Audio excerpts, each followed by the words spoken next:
No more surveillance state. 2, 4, 6, 8. No more surveillance state. What to do?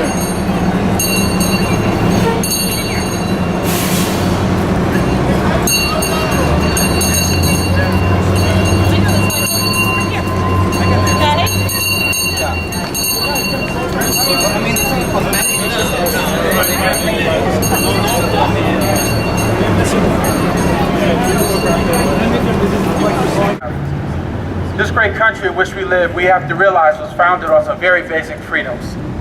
One of the basic freedoms was the open practice of everyone's faith. And we know that the founding fathers of this country, all of them, from Thomas Jefferson to Ben Franklin, were all leaders in this endeavor. Besides the freedom to behave and to believe, we are nations of believers that holds the same basic concepts together. We're all believers. We all believe that we should have the basic freedom to pursue happiness, to have equal opportunities, to be free to express ourselves, and to do all the things. We believe that these are not only man-made rights, but these are God-given rights that are given to us. In all of our holy books, all of them from the Torah, the Quran, and the Bible, we know that suspicion is frowned upon by all of them. In Islam, suspicion is considered a major sin. It's a sin that the Creator sees as a very punishable offense. The founding fathers of this country also felt that spying and suspicion was also a major offense. They would also punish people for these major offenses, and some of them would be sued and killed for these acts of what they call treason. However, today we know that America still sees spying on this country and revealing the secrets of this country as a major offense. We know this is true just by looking at what's going on with Snowden, the massive manhunts, and all these things that are going about to protect the privacy that this country values for itself. However, ironically, the basic idea of privacy is being abandoned by the same people who claim to value it the most. America, in particular, the New York Police Department, is spying on the citizenship of this country. Some people say that they're only spying on Muslims, so it doesn't matter. Well, we have to remember that it really didn't just start there.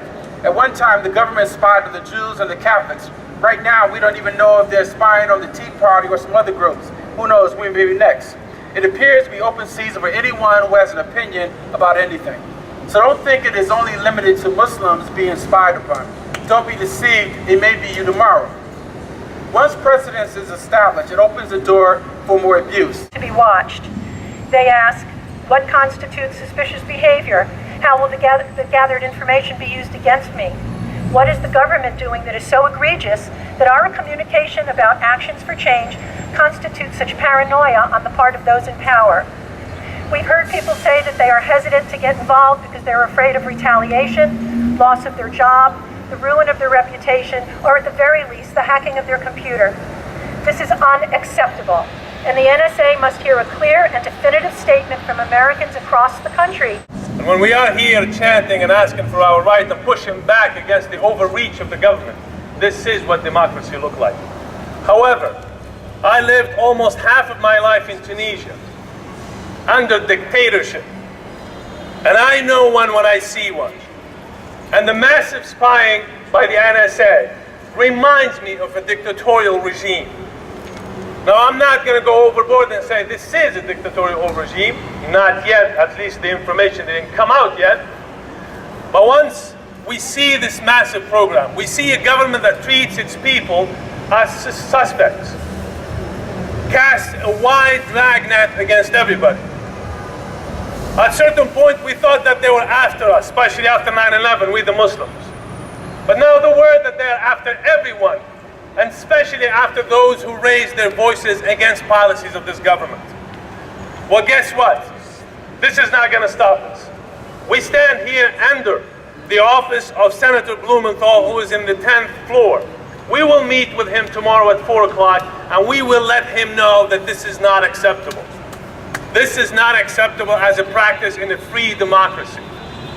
The second thing I want to announce, and I'm pleased to know, and Chris brought it to my attention, that my own organization, the Council on American Islamic Relations, has joined 18 other groups in suing the NSA. And I hope and pray that the day, and I have no doubt that the court will find this government have transgressed against the American people. I hope that Obama has the decency to stand in front of the American people and apologize just because he tried to justify this massive spying program. Thank you.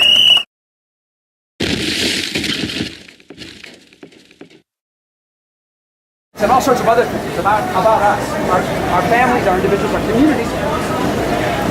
This is in direct violation of the Fourth Amendment, which protects us from illegal searches and seizures. I was charged under the Espionage Act.